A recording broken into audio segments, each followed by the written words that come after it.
In this video, I'll be showing you how I turn this into this, my homemade DIY vivarium for my juvenile crested gecko. I'll go over plants, how I siliconed in the wood, and how I used expanding foam and cocoa fibre to make the walls. First, I mashed up my cocoa fibre that I'd used to line the walls. Then I siliconed in some branches.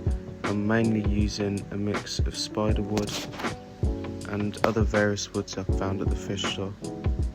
I'm holding them up using spare driftwood and bits of wood that I had lying around. As you can see, I'm cocoa fibring over the silicone, which we'll be showing, and using a mix of dead sphagnum moss to do so. Adding in these bits of wood now in the walls will make it easier to see what direction I need when I'm carving my foam later. I'm using plant pots that are silicone to the walls of the vivarium, covered in cocoa fibre to make them look natural. These act as places that plants can go on the walls. As you can see, I'm putting cocoa fibre and spreading it over exposed silicone that won't be covered by expanding foam later.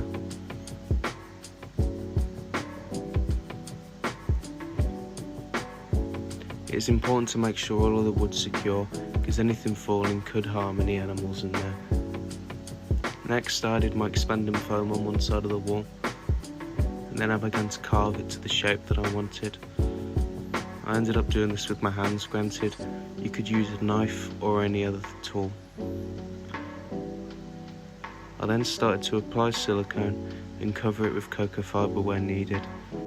This not only looks more natural than a default background, but will also provide an area for plants to go in the future, and I can line the walls with moss on top.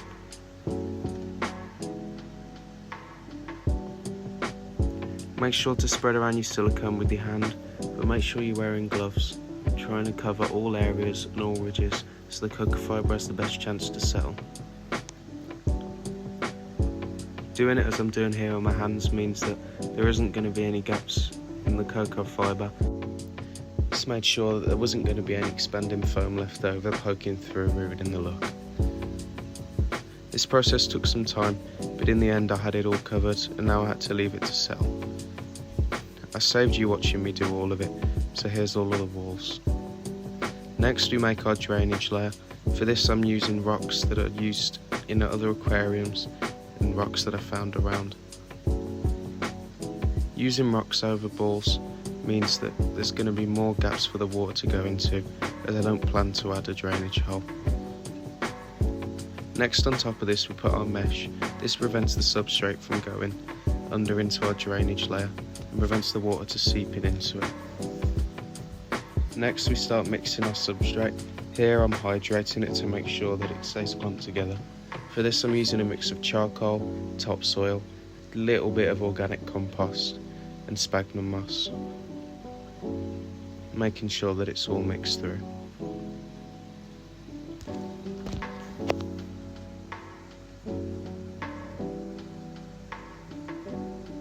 Next I did my substrate cup by cup, making sure to cover all of the bottom without any of it going into my drainage layer.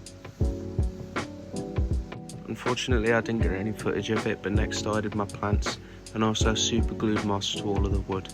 The plants that I'm using are, on the bottom I have a philodendron, a fern, a succulent, a snake plant and a monstera Swiss cheese. Next we add our copepods and springtails. This brings life to the bottom of the setup and makes sure that the soil is both clean and healthy. The isopods that I've chosen to use in this setup are snowball isopods. These will work well in this setup because the substrate's quite deep and these tend to burrow. Here's my misting system working. Overall I think the setup was quite successful, especially for my first DIY project. The misting system was only £20, and overall this project with plants, substrate, materials, paint, liquid rubber only cost me a little over £100, which I'm quite happy with. The majority of the plants were bought from my local IKEA and B&Q, along with the majority of the materials, including the wood, the substrate, the plants themselves. All of the hardscaping materials I got from my local fish and reptile store. Something like this could be easily replicated at home on a low budget. I hope you enjoyed this short video. Subscribe for more.